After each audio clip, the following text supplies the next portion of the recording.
How you going, punters? It's been a while since I've been on the YouTube. Today, I got some airbag man stuff for the back suspension. You'll see the airbags down there, and I've got a self-inflating kit, which includes a compressor, one of these U-bit little 2-position switches, and some wires to hook up to a digital gauge. The rest of the accessories are up here. Some pressure gauges, some wiring, some tubing. Got some extra bits while I was down at the airbag man on Friday.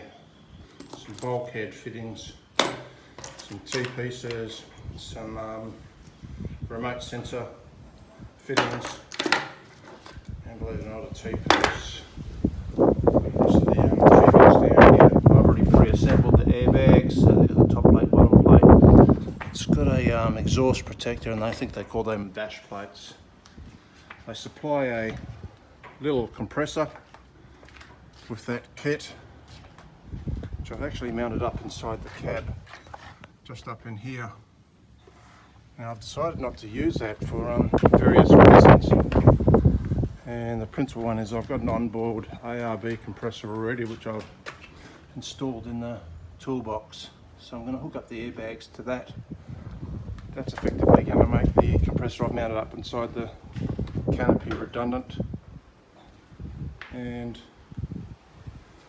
also the wiring on the back of these two-way switches, that becomes redundant as well, because they're actually the triggers for the compressor they supply. While I was down at the airbag man, I also picked up one of these wireless airbag pressure gauges.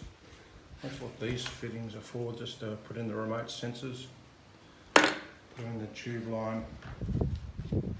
Well, I've got the wheels off, going to adjust the handbrakes as well.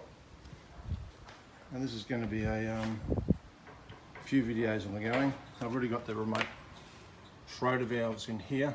I originally had some holes put in through there, but I was too close to the toolbox and I couldn't get some backing washers on the back, so I've put them down there, and it just clears the toolbox lid.